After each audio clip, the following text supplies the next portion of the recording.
மாணிக்கண்ணே அண்ணே மாணிக்கண்ணே மாணிக்கம் மாணிக்கம் யாரோ கூப்பிடுற மாதிரி இருக்குப்பா. யாரு? நான் பழனி. என்னடா? இங்க வாங்க.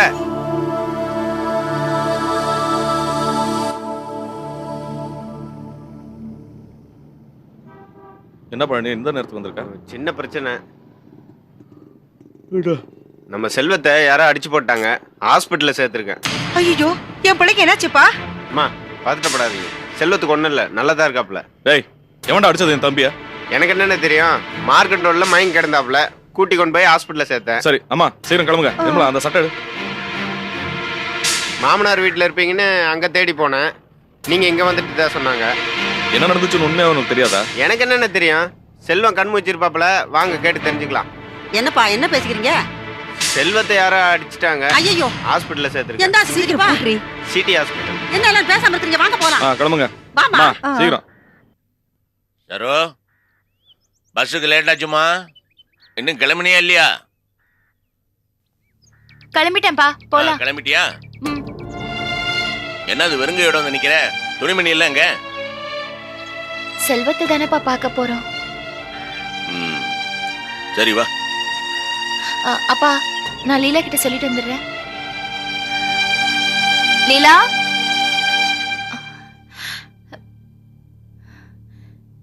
என்ன லீலா இது? ஏன் இப்படி பண்ற? இது பாரு, செல்வம் ரொம்ப நல்லவரு. அவருக்கு அடிபட்டிருக்குங்கிறது எல்லாருக்கும் வருத்தமான விஷயம்தான். ஆனா அந்த வருத்தம் எனக்கும் அப்பாவுக்கும் எந்த அளவுல இருக்கோ அந்த அளவுல தான் உனக்கும் இருக்கணும். அதுதான் இப்போதைக்கு நல்லது. நாளைக்கு என்ன நடக்குமோ அதெல்லாம் நம்ம கையில இல்ல. அது வரைக்கும் நம்ம பொறுமையா இருக்கணும். உனக்கு சொல்லணும்னு இல்ல, இருந்தாலும் சொல்றேன்.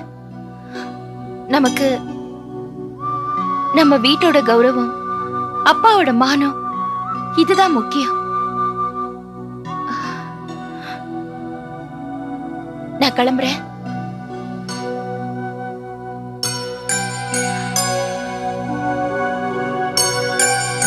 நேரமாச்சு வா போலாம். அக்கா நான் கிளம்புறேன்க்கா. என்ன விஜய் எங்க கிளம்புற? ஹாஸ்பிட்டலுக்கு. விஜய் நீ பேசாம ஒரு 2 நாளைக்கு லீவ் போட்டுடு. தனத்துக்கு வேற நாளைக்கு மருந்து கொடுக்குறோம். அப்பாவும் நானும் ஊருக்கு கிளம்புறோம். சாரிக்கா, என்னால லீவ் போட முடியாது. டாக்டர் என்ன திட்டுவாரு. என்ன விஜய், நம்ம வீட்டோட நிலைமை எப்படி இருக்கு? நீ ஆஸ்பத்திரிக்கு போயிட்டேன்னா லீலா தனியா தானே இருப்பா. இல்லக்கா, நான் போயே ஆகணும். கிளம்புறேன். ஏமா சரோ சொல்றேன் இல்ல, உடனே லீவ் போட்டா என்ன? அதுலப்பா டாக்டர் லீவ் போட்டா திட்டுவாரு. நான் கிளம்புறேன். ஏய் பாரு அவள, இவ ஆஸ்பத்திரிக்கு ஆளே கிடையாது. நான் போனப்பல இவங்க 3 பேர் தான் இருக்காங்க. என்னமோ 100 பேர் வந்து குமியிற மாதிரி. மாமா வாங்க மாமா. தனம் எப்படி இருக்கா? என்ன பண்ணிக்கிட்டு இருக்கா? மூளையில் உட்காந்து அழுதுகிட்டு இருக்கா. முகமெல்லாம் வீங்கி போச்சு. நான் எவ்வளோ சொன்னேன் கேட்கல. செய்யறதையும் செஞ்சு விட்டு இப்போ அழுது என்ன பிரயோஜனம்? எப்போ என்ன பேசணும்னு விவரம் வேணும். எடுத்தேன் கவுத்தன் பேசிவிட்டு இப்போ உட்காந்து அழுதா? விடுங்கப்பா. நடந்ததுக்கு தனத்தை மட்டும் குத்த சொன்னா அது தப்பு. யாரையாவது திட்டணும்னா அது சாமியேதான். 100ல் ஒரு வார்த்தை சொன்னேன். வீட்டில் நடக்கிற பிரச்சனையே கண்ட்ரோல் பண்ண முடியாது சாமி. நாட்டில் நடக்கிற பிரச்சனையை எப்படி கண்ட்ரோல் பண்ண? அது சரி, எங்கே கிளம்பிட்டியா?